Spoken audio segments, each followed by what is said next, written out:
সাহাবারা জিজ্ঞেস করেছেন, ইয়া রাসূলুল্লাহ, আইয়ুন নাসি আশাদ্দু বালাআন ফিদ দুনিয়া, এই দুনিয়ার বুকে কাদের পরীক্ষা সবচেয়ে বেশি? বিশ্বনবী বলেছেন, আল আম্বিয়া।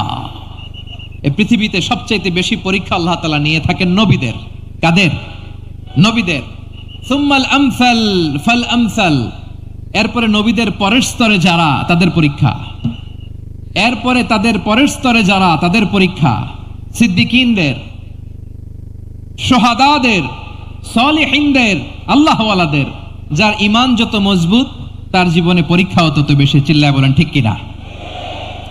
তাহলে মুমিনরা, বিশ্বাসীরা, আমরা কি পরীক্ষা, বিপদ আপদে ভয় পাই? হ্যাঁ, বিপদ দেখলে ভয় লাগে আপনাদের? ভয় লাগে? হ্যাঁ, না, মুমিনরা বিপদে ভয় পায় না, তারা হতাশ হয় না। সুবহানাল্লাহ। তারা নিরাশ হয় না। বিশ্বাসীরা হাল ছেড়ে দেয় না, তারা ভরসা রাখে একজনের উপর। চিল্লায় বলতে হবে তিনি কে? কারণ মুমিন জানে, the grief isn't permanent, the test isn't permanent, the struggle in our life isn't permanent. আমাদের জীবনের দুঃখ, কষ্ট, স্ট্রাগল, এগুলো পার্মানেন্ট নয়। After every difficulties there is an ease. সব কষ্টের পরেই একটা সুখ আছে না নাই? রব্বুল আলামিন বলেন, ফা ইন্না মাআল উসরি ইউসরা, ইন্না মাআল উসরি ইউসরা, ভয় পেও না, চিন্তা করো না, কষ্টের সাথেই আমি রেখে দিয়েছি স্বস্তি। সুবহানাল্লাহ বলেন।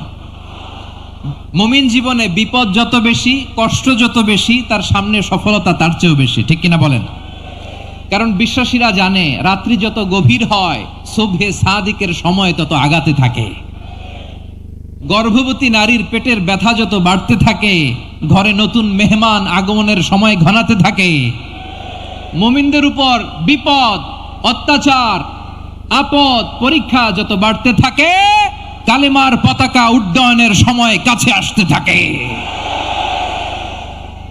বিশ্বাসীদের এগুলো হিসাব মেলানো অনেক আগে, এগুলো অনেক আগে হিসাব মেলানো। দুঃখের আধার শেষে সুখের আলো মিটিমিটি হাসে। চিল্লায় বলেন ঠিক কিনা?